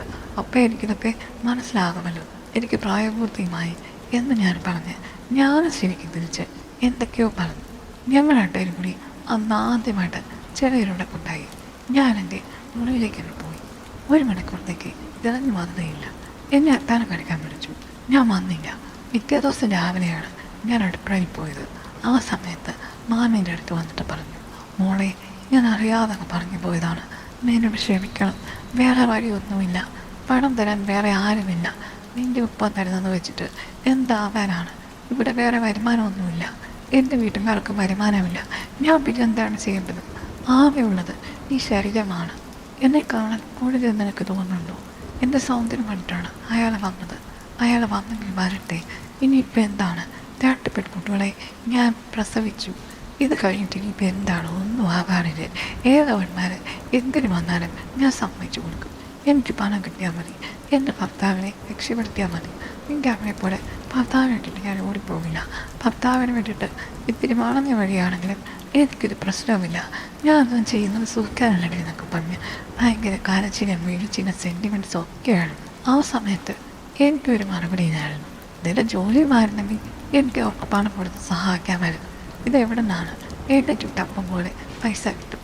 അതുകൊണ്ടും വളരെ കഷ്ടപ്പെടാൻ മുന്നോട്ട് പോകുന്നത്. ആരോട് ചോദിക്കാനാണ്? ആരോട് പറയാനാണ്? വല്ലാത്ത അവസ്ഥയായിരുന്നു. അവരുടെ അവസ്ഥ തന്നെ എനിക്കും എന്ന് അമ്മ തോന്നിപ്പോയി. പിന്നെ ഞാൻ പറഞ്ഞു, ഇല്ല, മാമയ്ക്ക് ഇഷ്ടമുള്ള പോലെ മാമ ചെയ്തോളൂ. അപ്പം മാമയോട് പറഞ്ഞു, എൻ്റെ ഭർത്താവിനോട് അനുവാദം വാങ്ങിച്ചത് തന്നെയാണ് ഞാൻ മുന്നോട്ട് പോകുന്നത്. ഭർത്താവും ഭാര്യയും തമ്മിലുള്ള രഹസ്യങ്ങളാണല്ലോ. എന്തായാലും നീ പറഞ്ഞ സ്ഥിതിക്ക് ഉള്ളത് ഞാനങ്ങ് സമ്മതിച്ചല്ലോ. ഇനിയിപ്പം നീ എന്നെ കുറ്റം പറയരുത് എന്നൊക്കെ പറഞ്ഞാണ് പുള്ളിക്കാരി കരഞ്ഞത്. എന്തായാലും അതിൽ പിന്നെ പുള്ളിക്കാരി എന്നോടെല്ലാം തുറന്ന് പറയാൻ തുടങ്ങി. പിന്നീട് ഒരു ദിവസം രാത്രി കഴിഞ്ഞപ്പോൾ 10 മണിക്ക് എൻ്റെ മാവൻ മുറിച്ചിട്ട് പറഞ്ഞു, ഞാൻ കുട്ടികളെ 2 പേരെയും നിൻ്റെ റൂമിലേക്ക് കൊണ്ട് കിടത്തുകയാണ്. ഒരു 5-6 മണിക്കൂർ കഴിയുമ്പോൾ ഞാൻ വന്ന് വിളിച്ചുകൊണ്ട് പോകാമെന്ന് പറഞ്ഞു. അപ്പോൾ ഞാൻ ചോദിച്ചത് എന്താണ്? അപ്പോൾ പറഞ്ഞു, ഇക്കാരെ ആ ഫ്രണ്ട് ഇവിടെ വരുന്നുണ്ട്. അവൻ ഇത്രയും നാളായിട്ടും എന്നോട് ജസ്റ്റ് ഒരു ബന്ധം മാത്രമേ ഉണ്ടായിരുന്നുള്ളൂ. ശരിക്കുമുള്ള ബന്ധം തുടങ്ങണമെന്ന് അവൻ നിർബന്ധിക്കുന്നു. അങ്ങനെയാകുമ്പോൾ രാത്രിയിൽ വരാൻ ഞാനവിടെ പറഞ്ഞത്. എന്തായാലും ഞാനിതിനെ തയ്യാറെടുക്കുകയാണ്. കുട്ടികളും ഞാനും കൂടെ കിടക്കുന്നത് ആ നടക്കില്ലല്ലോ, അതുകൊണ്ടാണ് നിൻ്റെ കൂടെ കൂട്ടി കളിച്ചതെന്ന് പറഞ്ഞു. ഞാൻ പറഞ്ഞു, ആയിക്കോട്ടെ, പ്രയോജനം ഉണ്ടാകുന്നല്ലേ, നമുക്ക് ജയിക്കാണ്ടേ, ഒരു കാര്യം ചെയ്യേ, കുട്ടികൾ രണ്ടുപേരും എൻ്റെ കൂടെ കിടന്നോട്ടെ, ഞങ്ങളെല്ലാവരും കൂടി ഒന്നിച്ച് ഉറങ്ങിക്കോളാം എന്ന് പറഞ്ഞു. രാവിലെ മിച്ചം മതി ഞാൻ പറഞ്ഞു. എന്തായാലും മാമി സമാനത്തോടെ പോയി. പക്ഷെ എനിക്ക് ആ കൂടി ഒരു ടെൻഷനായിരുന്നു. അയാൾ രാത്രി വരുമ്പോൾ പോയി നോക്കണമെന്നൊക്കെ എൻ്റെ മനസ്സിലുണ്ടായിരുന്നു. പക്ഷെ ഞാൻ കഥവ് തുറന്നില്ല. എങ്കിലും എനിക്ക് ഉറക്കമേ വരുന്നില്ല. എൻ്റെ റൂമിൻ്റെ തൊട്ടപ്പുറത്താണ് മാമിയുടെ റൂം. സാധാരണ മാമി ചോദിക്കുന്നതും കുട്ടികളോടൊക്കെ സംസാരിക്കുന്നതുമൊക്കെ എനിക്ക് ചെറുതായിട്ട് കേൾക്കാറുണ്ട്. അന്ന് രാത്രി എന്തെങ്കിലും ശബ്ദം ഉണ്ടാക്കുമോയെന്ന് ഞാനിങ്ങനെ ആലോചിച്ച് കിടക്കുകയായിരുന്നു. കുറേ നേരം കഴിഞ്ഞപ്പോൾ അയാൾ വന്നതും ഏറെ കഥ നടക്കുന്നതുമൊക്കെ എനിക്ക് കേൾക്കാം. കുറേ നേരം കഴിഞ്ഞപ്പോൾ കുട്ടികളെല്ലാം ഉണങ്ങി. ആ സമയത്ത് മാമി ഉച്ചത്തിൽ ശബ്ദമുണ്ടാക്കുന്നത് ഞാൻ കേട്ടു. ദൈവമേ, അടുത്ത വീട്ടുകാരെങ്ങനെ കേൾക്കുമെന്നോട് എനിക്ക് സംശയം തോന്നി. എൻ്റെ മനസ്സിൽ കൂടി വല്ലാത്തൊരു ആകാംക്ഷ പാഞ്ഞു നടന്നു. അടിവേറ്റിൽ വല്ലാത്തൊരു പെരിപരിപ്പ് പോലെ, ഉരുണ്ട കയറുന്നത് പോലെ. എന്താണെന്നറിയില്ല, ദേഹത്ത് രോമകൂപങ്ങളൊക്കെ ഇങ്ങനെ ഇരുന്ന് നിൽക്കുന്നു. എൻ്റെ മനസ്സ് ശരീരമൊക്കെ അലതമാകുന്ന പോലെ എനിക്ക് തോന്നി. അതിനുള്ളിൽ എന്താവുമെന്നൊക്കെ ഓർത്ത് എനിക്ക് കുറച്ചൊക്കെ അറിയാമല്ലോ. ഞാൻ ശരിക്ക് പറഞ്ഞു കഴിഞ്ഞാൽ വല്ലാത്തൊരവസ്ഥയിലായിരുന്നു. അത് നീണ്ടു നിൽക്കുന്നുണ്ടായിരുന്നു. ഇടയ്ക്കിടയ്ക്ക് അവിടുന്ന് ചെറിയ രീതിയിലുള്ള ബഹളങ്ങളൊക്കെ ഞാൻ കേട്ടു. ഇത് മാമായി കേൾക്കുന്നുണ്ടാവും, അയാൾ അങ്ങനെ സഹിക്കുമെന്നൊക്കെ ഞാൻ മനസ്സിൽ വിചാരിച്ചു. എങ്കിലും പിന്നീട് എപ്പോഴും ഞാൻ ഉറങ്ങിപ്പോയി. കറക്റ്റ് 7 മണിയായപ്പോഴാണ് മാമി എന്ന് വിളിച്ചത്. അപ്പോഴാണ് ഞങ്ങൾ എഴുന്നേറ്റത്. മാമിയുടെ മുഖമാകെ ചോര തൊടുത്തിരിക്കുകയാണ്. വല്ലാത്ത ആലസ്യമുണ്ട്. ഒരു തരി പോലും ഉറങ്ങിയിട്ടില്ലെന്ന് എനിക്കറിയാം. പുള്ളിക്കാരൻ എപ്പോഴാണ് പോയെന്ന് ഞാൻ ചോദിച്ചു കഴിഞ്ഞപ്പോൾ മാമി പറഞ്ഞു 5 മണിക്കെന്ന്. ആഹാ എന്ന് പറഞ്ഞു കഴിഞ്ഞപ്പോഴേക്കും മാമി എന്നെ കണ്ണു കാണിച്ചു. പിള്ളേരുടെ മുന്നിൽ വെച്ചിട്ട് അധികം സംസാരിക്കേണ്ടത്. ഇത് പിള്ളേരൊക്കെ പോയി കഴിഞ്ഞപ്പോൾ പുള്ളിക്കാരി വിശദമായിട്ട് എന്നോട് പറഞ്ഞു. അവന് ഭയങ്കര ആക്രാന്തമായിരുന്നെന്നും അവൻ എൻ്റെ ഭർത്താവിനേക്കാൾ മികച്ചൊരു പെർഫോമറാണെന്നും ഇതൊക്കെ നേരത്തെ തുടങ്ങിയായിരുന്നെങ്കിൽ പണവും കിട്ടുമായിരുന്നു, മറ്റു കാര്യങ്ങൾ നടക്കുമായിരുന്നു എന്നുള്ള രീതിയിലാണ് മാമി സംസാരിച്ചത്. മാമി സന്തോഷവതിയായിരുന്നു. ഒരിക്കൽ പോലും അതിനെപ്പറ്റി ഒരു കംപ്ലൈൻ്റ് ഒന്നും പിന്നീട് പറഞ്ഞില്ല. നേരത്തെ ഏതോ ത്യാഗി പോലെയാണ് സംസാരിച്ചത്. ഇപ്പോഴാണെങ്കിൽ പുള്ളിക്കാരി വളരെ സന്തോഷമാണ്. അങ്ങനെ ഒരു മാസം കഴിഞ്ഞപ്പോൾ മാമി എന്നോട് പറഞ്ഞു, മോളെ ഇനി എന്തായാലും ഞാൻ പിന്നോട്ടില്ല. അതെന്താ മാമി അങ്ങനെ പറഞ്ഞത്? അയാളുമായിട്ടുള്ള ബന്ധം ഒത്തിരി നാൾ കണ്ടിന്യൂ ചെയ്യാൻ തീരുമാനിച്ചു. അതല്ലേ, അവനുമായിട്ടുള്ള ബന്ധം മാത്രമല്ല, പുതിയ പുതിയ ആളുകൾ പറഞ്ഞാലും നല്ല പണമുണ്ടെങ്കിൽ ഇതിനേക്കാൾ കൂടുതൽ കിട്ടുമെങ്കിൽ ഞാൻ സ്വീകരിക്കാൻ തയ്യാറാണ്. ഞാൻ മാമയോടത് പറഞ്ഞു കഴിഞ്ഞപ്പോൾ നിൻ്റെ മാമ സമ്മതിച്ചത് പറഞ്ഞു. ഞാൻ പറഞ്ഞു, എൻ്റെ പൊന്നു മാമി, ഈ വീട്ടിൽ ഒത്തിരി ആൾക്കാരൊക്കെ വന്നിടങ്ങാൻ വലിയ പ്രശ്നമാകില്ലേ എന്ന് ചോദിച്ചു. അപ്പം മാമി പറഞ്ഞു, ശരിയാ, അടുത്തുള്ളവർ സംശയിക്കും, എന്നാലും കുഴപ്പമില്ലടി, ഒരു കാര്യം ചെയ്യാം, ഞാൻ ഈ പകൽ സമയത്തേക്ക് പോവുകയാണ്, നീ ഇവിടെ ഉണ്ടെങ്കിൽ പിള്ളേരെയൊക്കെ ഒന്ന് നോക്കണേ, ഞാൻ ചിലപ്പോൾ രാത്രിയിൽ പോയിട്ട് വരാം, ഞങ്ങൾ മാനം ചെയ്താൽ മതി എന്നൊക്കെ പറഞ്ഞു. അങ്ങനെ കഴിഞ്ഞപ്പോൾ ഞാൻ പറഞ്ഞു, ശരി മാമി, ഞാൻ നോക്കിക്കൊള്ളാമെന്ന്. ചില സമയത്ത് ഞാൻ വീട്ടിൽ വരുമ്പോൾ മാമി കാണില്ല. കുട്ടികളൊക്കെ അവിടെ കാണും, മാമയുടെ ചുറ്റുമിരിക്കും. മാമി ചിലപ്പോൾ രാത്രി പോകും, പിന്നെ 12 മണിയൊക്കെ ആകുമ്പോഴായിരിക്കും വരിക. എന്തായാലും മറ്റൊരാളുടെ കൂടെ രാത്രി മുഴുവനൊന്നും മാമി കഴിഞ്ഞില്ല. ആളുകൾ വിളിച്ചു കഴിഞ്ഞാൽ മാമി പോകും. കണക്കിന് പണവുമായി വരുന്ന മാമിയാണ് പിന്നെ ഞാൻ കണ്ടത്. ഞങ്ങളുടെ ജീവിതം വീണ്ടും പഴയതുപോലായി. ഇഷ്ടമുള്ള സാധനങ്ങളൊക്കെ വാങ്ങി കഴിക്കാൻ തുടങ്ങി. ഇടക്കാലത്ത് അനുഭവിച്ചിരുന്ന ബുദ്ധിമുട്ടുകളെല്ലാം മാറി ശരിക്കും ലാവിഷായി. പതിയെ മാമി പറ്റിയിട്ടുള്ള അപഖ്യാതി എല്ലായിടത്തും പറഞ്ഞു. മാമി എന്തിനാ പോകുന്നതെന്ന് എല്ലാവർക്കും മനസ്സിലായി. ഒളിഞ്ഞു തുടങ്ങിയുമൊക്കെ ആളുകൾ ചോദ്യം ചെയ്യാൻ തുടങ്ങി. അതൊക്കെ എന്നോട് ചോദിക്കുമായിരുന്നു. ഒരു ദിവസം ഞങ്ങൾ രണ്ടുപേരും കൂടി പോയി കഴിഞ്ഞപ്പോൾ ഒരു സ്ത്രീ മാമിയോട് വല്ലാപ്പിനെതിരെ സംസാരിച്ചു. മാമിയോടെ കിടന്ന് വഴക്കുണ്ടായി. അതും ഒരു കാരണമായി എല്ലാവരും അറിയാൻ വേണ്ടിയിട്ട്. ഈ സംഭവം എൻ്റെ ഉപ്പ പറഞ്ഞു. എത്രയും പെട്ടെന്ന് ഞാൻ വീട്ടിൽ ചെന്ന് നിൽക്കണമെന്ന് പറഞ്ഞു. ഞാൻ വന്ന് പറ്റില്ല, ഞാൻ മാമിനോട് നിന്നോളാം. പക്ഷെ ഉപ്പ പറഞ്ഞു, നീ മാമിനോട് നിൽക്കുകയാണെങ്കിൽ നിനക്ക് 5 പൈസ പോലും തരില്ല, നീ വീട്ടിൽ പോയി നിന്നോളാൻ പറഞ്ഞു. ഞാൻ പറഞ്ഞു, എനിക്ക് നിങ്ങളുടെ പുതിയ വയറിനോട് നിൽക്കാൻ പറ്റില്ല എന്ന് ഞാൻ പറഞ്ഞു കഴിഞ്ഞപ്പോൾ പുള്ളി പറഞ്ഞു, ഇനി 5 പൈസ പോലും നിനക്ക് വേണ്ടി തയ്ച്ചു തരില്ല എന്ന് പറഞ്ഞു. അങ്ങനെ ഉപ്പ ഇത്തേ മാസം തൊട്ട് എനിക്ക് കാശ് അയക്കുന്ന പരിപാടി നടത്തിയിട്ട് ഇനി കംപ്ലീറ്റ് ആവാറായ സമയത്താണ് ഇതൊക്കെ നടക്കുന്നത്. എക്സാം ഒക്കെ വരുന്ന സമയത്താണ് എനിക്ക് പതിവ് പോലെ ഇത്തരം ടെസ്റ്റുകളൊക്കെ ജീവിതത്തിൽ ഉണ്ടാകുന്നത്. മാമി അത് കേട്ട് കഴിഞ്ഞപ്പോൾ പറഞ്ഞു, വേണ്ട മോളെ, നീ അവിടോട്ട് പോകണ്ട, എന്തെങ്കിലും ആയിക്കൊണ്ട് ഷീന ഇപ്പോൾ പണം നമ്മുടെ കയ്യിൽ വരും. ഞാൻ തുനിഞ്ഞിറങ്ങിയതല്ലേ, നാട്ടിലെല്ലാം അറിഞ്ഞു, ഇനിയിപ്പം മുന്നും പിന്നെ നോക്കാനില്ലാന്ന് പറഞ്ഞു. ഈ സമയത്ത് എൻ്റെ മാമായുടെ നില കുറച്ചൊക്കെ മെച്ചമായിരുന്നു. തനിയെ ബാത്റൂമിലൊക്കെ പോകാൻ തുടങ്ങി. ആയുർവേദ ചികിത്സകൾ വീട്ടിലൊക്കെ വന്ന് ചെയ്യുന്ന രീതിയിലായിരുന്നു അന്ന് നടന്നുകൊണ്ടിരുന്നത്. പിന്നീട് പുള്ളിക്കാരനെ 2 മാസത്തേക്ക് ഒരു ആയുർവേദ ഹോസ്പിറ്റലിൽ അഡ്മിറ്റാക്കി. ആ സമയത്ത് ഞാനും മാമിയും കുട്ടികളുമൊക്കെ ഉണ്ടായിരുന്നുള്ളൂ. അപ്പോൾ മാമി ഒത്തിരി അധികം പണിയെടുത്തു എന്ന് പറയാം. അപ്പോഴൊക്കെ രാത്രി ആണുങ്ങൾ വരുമ്പോൾ അപ്പോഴൊക്കെ മാമിയുടെ കരച്ചിരികളും കുത്തിച്ചിരികളും ശീൽക്കാല ശബ്ദങ്ങളുമൊക്കെ ഞാൻ ചെറുതായി കേൾക്കുമായിരുന്നു. ഞാൻ ഓർക്കും, ഒരു കണക്കിന് നോക്കിക്കഴിഞ്ഞാൽ മാമി എൻജോയ് ചെയ്യുകയല്ല എന്ന്. ഒരിക്കൽ പോലും മാമിയുടെ വഴിയിൽ വരാൻ എന്നോട് പറഞ്ഞിട്ടില്ല. എന്നെ പ്രൊട്ടക്റ്റ് ചെയ്യുന്ന രീതിയാണ് സംസാരിച്ചിട്ടുള്ളത്. ഉപ്പ ക്യാഷ് നിർത്തി കഴിച്ചിട്ടും മാമി എനിക്കൊരു കുറവും വരുത്തിയിരുന്നില്ല. അങ്ങനെ ഡിഗ്രി കഴിഞ്ഞു. ഇനിയിപ്പോൾ എൻ്റെ കല്യാണം നടത്തണമെന്ന് മാമി പറയുമായിരുന്നു. പക്ഷേ അതിന് സ്ത്രീധനമൊന്നുമില്ല. ഒരു ദിവസം മാമി ഉപ്പയെ വിളിച്ച് പറഞ്ഞു, ഇനി ഇവളുടെ കല്യാണങ്ങൾ നടത്തും, നിങ്ങളുടെ വീട്ടിലെ അരാജകത്തിലേക്ക് അവളെ കൊണ്ടുപോകേണ്ട കാര്യമില്ല, ഡിഗ്രി ഇപ്പോൾ കംപ്ലീറ്റ് ആക്കില്ലോ എന്ന് പറഞ്ഞു. ഉപ്പ പറഞ്ഞു, ഞാൻ ഈ നാട്ടിൽ വരുമ്പോൾ ആലോചിക്കാമെന്ന്. അങ്ങനെ ഇരിക്കുന്ന സമയത്താണ് ഒരു ദിവസം, എനിക്കറിയില്ല, ഒരു ചെറുപ്പക്കാരനാണ്, 26 വയസ്സ് കാണും. അയാൾ നഗരത്തിലെ വലിയ സൂപ്പർ മാർക്കറ്റിൻ്റെ ഉടമയാണ്. മാമിയെ കാണാൻ വേണ്ടി വന്നത്. അയാൾ വന്നത് അയാളുടെ ആവശ്യത്തിനല്ല, അയാളുടെ 2 ക്ലയൻറ്റുകൾക്ക് വേണ്ടിയിട്ടാണ് മാമിയെ കാണാൻ വന്നത്. മാമിക്ക് നേരത്തെ പരിചയമുള്ളതാണ്. പകൽ സമയത്ത് ഓർക്കുന്ന മുറിയിൽ മാമി ചെന്നാൽ മതി എന്നുള്ളതായിരുന്നു അയാളുടെ ഡീൽ. ഞാൻ ആ സമയത്ത് അവിടെ ഉണ്ടായിരുന്നു. അയാളുടെ മുന്നിൽ കൂടി ഞാൻ പാസ് ചെയ്തു പോയി. അത് കഴിഞ്ഞ് പിന്നീടാണ് മാമിയോട് ഈ കഥകളൊക്കെ പറഞ്ഞത്, അയാൾ എന്തിനാ വന്നതെന്ന്. പക്ഷെ അവസാനം മാമി പറഞ്ഞു, നിന്നെ കണ്ടപ്പോൾ മുതൽ പുള്ളിക്കാരൻ ചോദിക്കുകയാണ്, നീ ഏതാണ്, നീ എങ്ങനെയാണ് ശ്രുതി, പുള്ളി കല്യാണം കഴിച്ചാണ് കേട്ടോ, പക്ഷേ നിന്നെ കണ്ടു കഴിയുമ്പോൾ 2ാമത് നിക്കാഹ് ചെയ്താൽ പോലും പുള്ളിക്ക് ഒരു കുഴപ്പമില്ലെന്നാണ് പറയുന്നതെന്ന് പറഞ്ഞു. എനിക്ക് പക്ഷേ 2ാം കെട്ടുകാരനൊന്നും വേണ്ട, പക്ഷേ അവളുടെ സുഖനാവൻ ഞാൻ സമ്മതിക്കാതെ പറഞ്ഞു കഴിഞ്ഞപ്പോൾ എൻ്റെ മാമിയോട് പറഞ്ഞു, എടി അവൻ ശരിക്കും പറഞ്ഞാൽ നല്ലൊരു മനുഷ്യനല്ലേ, അവന് ഏത് പെണ്ണാണ് മോഹിക്കാത്തത്, അവൻ്റെ ഭാര്യയും സുന്ദരി തന്നെയാണ്, പിന്നെ നിന്നെ കണ്ടു കഴിഞ്ഞപ്പോൾ അവൻ ആകെ ഉരുളക്കമായിരുന്നു, നല്ലൊരു കൂറിയാണ് നീ എന്നാ അവൻ പറയുന്നത് എന്ന് പറഞ്ഞു. ഓ, ബിസിനസ് ശക്തിപ്പെടുത്താൻ വേണ്ടി പെണ്ണുങ്ങളെ കണക്ട് ചെയ്ത് കൊടുക്കുന്ന അങ്ങനെയാണ് വലിയൊരു മനുഷ്യൻ എന്നൊക്കെ പറഞ്ഞ് ഞാൻ കുറ്റം പറഞ്ഞു. അപ്പോൾ പുള്ളിക്കാരെ പറഞ്ഞു, നീ അവരമ്മളൊന്നുമില്ല കേട്ടോ, അവൻ എന്നോടൊക്കെ എന്ത് മാന്യമായിട്ട് പെരുമാറുകയെന്നറിയാമോ, പിന്നെ മറ്റുള്ളവരുടെ ആവശ്യത്തിന് വേണ്ടിയിട്ടല്ലേ അവൻ ഇത്തരം കാര്യങ്ങളൊക്കെ നടത്തുന്നത്. ബിസിനസ് മറ്റു കാര്യങ്ങളൊക്കെ ചെയ്യുമ്പോൾ എന്താ ചെയ്യുന്നത്, നമുക്ക് നല്ല ഗുണമുണ്ട്, നിനക്കറിയാമോ, ഞാൻ മാക്സിമം 10,000 രൂപ ചോദിക്കുന്നു, അവനാണെങ്കിൽ 30,000 രൂപ തരുന്ന സൈസാണ്, അപ്പോൾ എത്ര നല്ലവനാടി അവൻ എന്നൊക്കെ പറഞ്ഞു.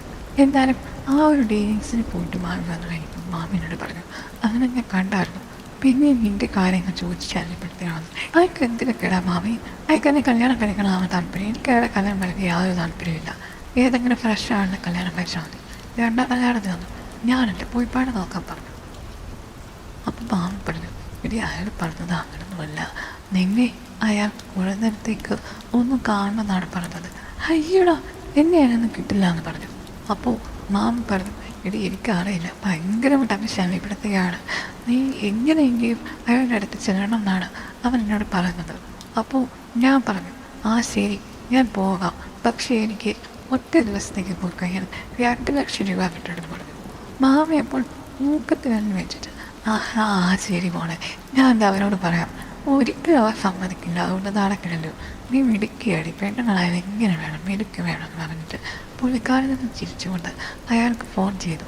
എന്നിട്ട് പറഞ്ഞു, ഞാൻ അവളുടെ കാര്യങ്ങളൊക്കെ പറഞ്ഞു കേട്ടോ, അവൾ പറഞ്ഞത് 2ാം ഘട്ടം തന്നെ കെട്ടാൻ എന്നോട് തയ്യാറല്ല, പിന്നെ 2ാമത് നിങ്ങളോട് അവതരം വേണമെന്ന് വന്നില്ലേ, അവനെ അവളോട് പറയുമ്പോൾ അവൾക്കൊട്ടും താല്പര്യമില്ല, ഇനി അങ്ങനെ ഉണ്ടെങ്കിൽ വരികയാണെങ്കിൽ ഒരു ദിവസത്തേക്ക് അവൻ്റെ ഫീസ് ഒന്ന് ചെയ്തിട്ടുണ്ടെന്ന് പറഞ്ഞു.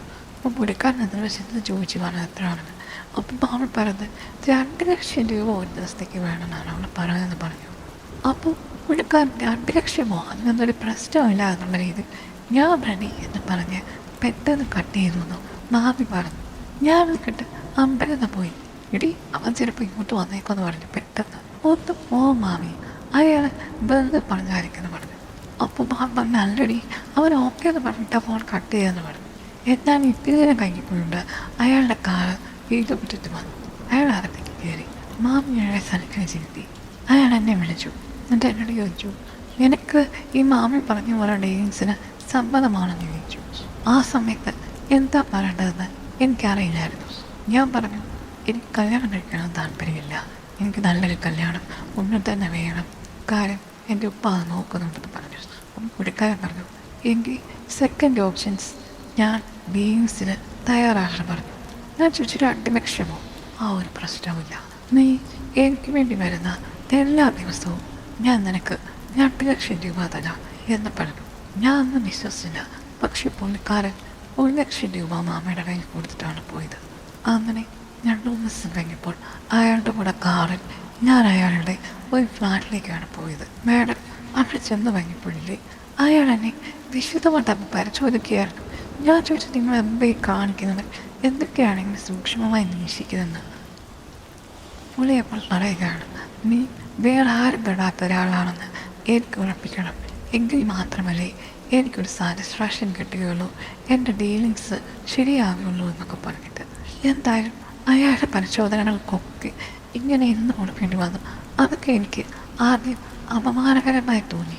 പക്ഷേ പുള്ളി പരിശോധിച്ച് കഴിഞ്ഞിട്ട് ഒരു ഡോക്ടറെ പോലെ പറയുകയാണ്, പെർഫെക്റ്റാണ് നീ.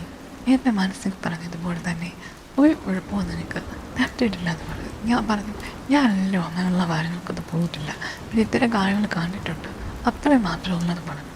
എന്തായാലും അന്ന് പുള്ളിക്കാരൻ എന്നോട് പറഞ്ഞു, നീ എൻ്റെ കൂടെ മിനിക്കുന്നത് വരെ നീ രാജകുമാരിയാമോളെ എന്ത് പറഞ്ഞിട്ടാണ് അയാൾ സ്വർഗത്തിലേക്ക് എന്നെ ഏറ്റിക്കൊണ്ടുപോയത്. തേരി ആ തേരി യാത്ര ഇത്തിരി പ്രശ്നമായിരുന്നു എനിക്ക്.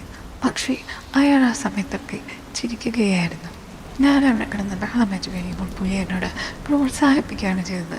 സാരമില്ല, ഇതൊക്കെ മാറിക്കോളും, നിൻ്റെ മാമയെ പോലെ തന്നെയാണ് നീ എന്നൊക്കെ പറഞ്ഞു. ഞാൻ എന്തൊക്കെയോ അയാളെ തിരിച്ചു പറഞ്ഞു. പക്ഷേ അതിനിടയ്ക്ക് വേണ്ടതെല്ലാം വേണ്ട രീതിയിൽ സഞ്ചാരപഥത്തിൽ നടന്നുകൊണ്ടിരുന്നു. ഞാൻ ആരും തൊടാത്തവളാണെന്ന് അറിഞ്ഞതോടുകൂടി പുള്ളി ആ സമയത്ത് എന്നോട് അമിതമായ സ്നേഹപ്രകടനങ്ങളാണ് കാഴ്ചവെച്ചത്. അന്ന് ശരിക്കും 2 ലക്ഷമാണ് നീതി പറഞ്ഞെങ്കിൽ ശരിക്കും അദ്ദേഹം അതിനുമൊക്കെ കൂടുതൽ ഞങ്ങളുടെ വേണ്ടി കൊണ്ടുതന്നു. അങ്ങനെ ശരിക്കും അദ്ദേഹവുമായിട്ടൊരു ബന്ധമുണ്ടായി. അങ്ങനെ 6 മാസത്തോളം അദ്ദേഹം വിളിക്കുന്ന സമയത്തൊക്കെ ഞാൻ പോകുമായിരുന്നു. കാശും അത്യാവശ്യം കിട്ടിക്കൊണ്ടിരുന്നു. ആ ഇടയ്ക്കാണ് നല്ലൊരു ആലോചനയുമായിട്ട് എൻ്റെ ഉപ്പ വരുന്നത്. ആ സമയം വരെ പുള്ളിക്കാരൻ എനിക്ക് 5 പൈസ പോലും തന്നിട്ടില്ല. ഞാൻ എന്തിനാണ് ജീവിച്ചിരിക്കുന്നത് പോലും ചോദിച്ചിട്ടില്ല. ആലോചനയൊക്കെ നല്ലതായിരുന്നു. ആ കാര്യങ്ങളൊക്കെ ഞാൻ ഈ പുള്ളിക്കാരനുമായി ചർച്ച ചെയ്തപ്പോൾ പുള്ളി പറഞ്ഞു, വേണ്ട, നിൻ്റെ ഉപ്പ നിന്നെ ആവശ്യമുള്ള സമയത്ത് സഹായിച്ച ആളല്ല, പക്ഷേ ഇപ്പോൾ കുറച്ച് പൊന്നൊക്കെ തന്ന് എങ്ങനെയെങ്കിലും നിന്നെ ഒഴിപ്പിച്ചു വിടാൻ ശ്രമിക്കുകയാണ്. കടമ തീർക്കണ്ടേ? നിൻ്റെ ബാപ്പയും ഉമ്മയും നിനക്ക് ഉപകാരപ്പെട്ടില്ല, രണ്ട് വഴിക്ക് പോയെന്ന് വിചാരിച്ചാൽ മതി. നിനക്ക് ഞാനൊരു കല്യാണാലോചന കൊണ്ടുതരാം. അതുമാത്രമല്ല, ഇപ്പോൾ നിൻ്റെ അത്യാവശ്യം പണമുണ്ടല്ലോ, ബാക്കി കല്യാണത്തിനുള്ള പണമൊക്കെ ഞാൻ തരുമെന്ന് പറഞ്ഞു. അങ്ങനെ മാമയോട് ചർച്ച ചെയ്തപ്പോൾ മാമയും പറഞ്ഞു, നിൻ്റെ ഉപ്പയെ വിശ്വസിക്കാതിരിക്കുന്നതാണ് നല്ലത്, അങ്ങനെ എവിടെയെങ്കിലും പോയിട്ട് നമുക്ക് പറ്റിയ ഒരാളെ കണ്ടുപിടിക്കാം എന്ന് പറഞ്ഞു. അങ്ങനെ ഈ പുള്ളിക്കാരനാണ് എൻ്റെ ഭർത്താവിനെ കണ്ടെത്തി എനിക്ക് തന്നത്. അതീവ സുന്ദരനായ ഒരാളെ തന്നെയാണ് ഇക്കാര്യത്തിന് വേണ്ടി കണ്ടെത്തിയത്. പക്ഷേ അത് ഇക്കയുടെ ഒരു ആസന്തനാണ്. അവരുടെ ഒരു അകന്ന ബന്ധമാണ്. ഉപ്പയും ഉമ്മയും ഒന്നുമില്ലാത്ത ആളാണ്. പുള്ളിക്കാരൻ വാടകയ്ക്കാണ് താമസിക്കുന്നത്. പുള്ളിയുടെ ഒരു സ്ഥാപനത്തിൽ നല്ലൊരു ജോലിയും ചെയ്യുന്നുണ്ട്. വിദ്യാഭ്യാസമുള്ള ആളാണ്. സുമുഖൻ സുന്ദരനും എന്തുകൊണ്ടും എനിക്ക് ചെയ്യുന്ന ആളുമാണ്. അങ്ങനെ കല്യാണം കഴിഞ്ഞ് ഞങ്ങളെ ഒരു ഫ്ലാറ്റിലാണ് ഇക്ക കൊണ്ടാക്കിയത്. അവിടെ ചെന്ന് കഴിഞ്ഞപ്പോൾ ആദ്യ ദിവസം തന്നെ ഭർത്താവ് പറഞ്ഞു, ഇക്ക എന്നോടെല്ലാം പറഞ്ഞിരുന്നു, നീ എന്ന് നിക്കയുടെ സ്വന്തമായിരിക്കും, അതിനിടയ്ക്ക് ഞാനും കാണും, അത്രയേ ഉള്ളൂ, നമുക്ക് ഇപ്പോൾ കുട്ടികളൊന്നും വേണ്ട, ഇക്ക പറയുന്ന സമയത്ത് മാത്രം മതി നമുക്ക് കുട്ടികളെന്ന് പറഞ്ഞു. ഭർത്താവിൻ്റെ കയ്യിൽ നിന്നുള്ള തലാലകൾക്കൊന്നും ഒരു കുഴപ്പവുമില്ല. പക്ഷേ ഞാൻ ഏറ്റവും കൂടുതൽ സമയം ഇക്കയുടെ കൂടെയാണ് ഇപ്പോഴും കഴിയുന്നത്. എൻ്റെ മാമന് സുഖമായെങ്കിലും മാമി ഈ കാര്യങ്ങളൊന്നും നിർത്തിയിട്ടില്ല. പഴയതിനേക്കാൾ ആക്റ്റീവായിട്ടുണ്ട്. മാമി ഇടയ്ക്കിടയ്ക്ക് ഞങ്ങളോട് വന്ന് താമസിക്കാറുണ്ട്. എൻ്റെ ഭർത്താവ് എല്ലാത്തിനും സപ്പോർട്ടാണ്. പുള്ളി എൻ്റെ ഈ ഇക്ക പറഞ്ഞത് മാത്രമേ അനുസരിക്കുകയുള്ളൂ. വിവരമായ ജീവിതമാണ്. പിന്നെ കഴിഞ്ഞ വർഷം മുതൽ എന്നോട് ഇക്ക കുറച്ച് ചേഞ്ചസൊക്കെ പറഞ്ഞു. കാരണം വലിയ വലിയ ഡീലിങ്സ് ആണെങ്കിൽ ഞാനും ഒന്ന് പോകണമെന്ന്. അങ്ങനെയാണ് ഇക്കയും എൻ്റെ ഭർത്താവുമല്ലാതെയുള്ള മറ്റ് കാര്യങ്ങളൊക്കെ ഞാൻ അറ്റൻഡ് ചെയ്യാൻ തുടങ്ങിയത്. അതിലുള്ള പ്രോഫിറ്റൊക്കെ ഇക്ക എനിക്ക് പ്രത്യേകമായിട്ട് എത്തിക്കും. എൻ്റെ ഭർത്താവിനുള്ളത് ഭർത്താവിന് കൊടുക്കും. ഭർത്താവിനെപ്പോഴും എൻ്റെ അക്കൗണ്ടിൽ യാതൊരു അവകാശവുമില്ല. അതൊന്നും ശ്രദ്ധിക്കുക പോലും ചെയ്യുന്നത് ഇക്ക എൻ്റെ ഹസ്ബൻഡിനോട് പറഞ്ഞിട്ടുണ്ട്. അദ്ദേഹം അതേപോലെ തന്നെയാണ് പ്രവർത്തിക്കുന്നതും. ഇടയ്ക്കിടയ്ക്ക് ഇപ്പോൾ ചില വിശിഷ്ട വ്യക്തികളെയും എനിക്ക് കാണേണ്ടി വരുന്നുണ്ട്. അതൊക്കെ എനിക്ക് സന്തോഷകരം തന്നെയാണ്. പക്ഷേ കഴിഞ്ഞ മാസം എനിക്ക് മാസമുറ വന്നു കഴിഞ്ഞപ്പോൾ ഏകദേശം 15 ദിവസത്തോളം അതിൻ്റെ പ്രശ്നങ്ങളുണ്ടായിരുന്നു. അത് കണ്ട് പേടിച്ച് പരിശോധിച്ചപ്പോൾ ഗൈനക്കോളജിസ്റ്റ് പറഞ്ഞത് എൻ്റെ യൂട്രസിൽ സാരമായ ചില തകരാറുകളുണ്ടെന്നാണ്. അത് പെട്ടെന്ന് ചികിത്സിച്ച് ഭേദമാക്കാൻ പറ്റുകയില്ല. മരുന്നൊക്കെ കഴിച്ചു നോക്കാം എന്ന് പറഞ്ഞു. കുട്ടികളുണ്ടാകുന്ന കാര്യത്തെക്കുറിച്ച് ആലോചിക്കേ വേണ്ട. നിങ്ങൾക്ക് കുട്ടികളുണ്ടാകാൻ യാതൊരു സാധ്യതയുണ്ടെന്നാണ് എന്നോട് ഡോക്ടർ പറഞ്ഞത്. ശരിയാണ് മാഡം. ഇതിനിടയ്ക്ക് പലപ്പോഴും പല അബദ്ധങ്ങൾ സംഭവിച്ചിട്ടുണ്ട്. പക്ഷെ ഒരിക്കൽ പോലും എനിക്ക് പ്രശ്നങ്ങളൊന്നും ഉണ്ടായിട്ടില്ല. എന്തായാലും ഈ കാര്യങ്ങളൊക്കെ അറിഞ്ഞു കഴിഞ്ഞപ്പോൾ മാമി പെട്ടെന്ന് ഒരു ദിവസം എന്നോട് പറഞ്ഞു, ഇതൊക്കെ ചിലപ്പോൾ നമ്മൾ ചെയ്യുന്ന പ്രവൃത്തിയുടെ ഫലമായിരിക്കും മോളെ എന്നൊക്കെ പറഞ്ഞ് മാമി എന്നെ വല്ലാതെ സെൻറ്റിമെൻറ്റ്സ് ആക്കി. ആ സമയത്താണ് ഞാൻ ഈ കാര്യങ്ങളൊക്കെ ഒന്ന് ചിന്തിക്കുന്നത്. ഇപ്പോൾ എനിക്ക് വല്ലാത്തൊരു മാനസികമായ അസ്വസ്ഥത തോന്നുന്നു. കുറ്റബോധം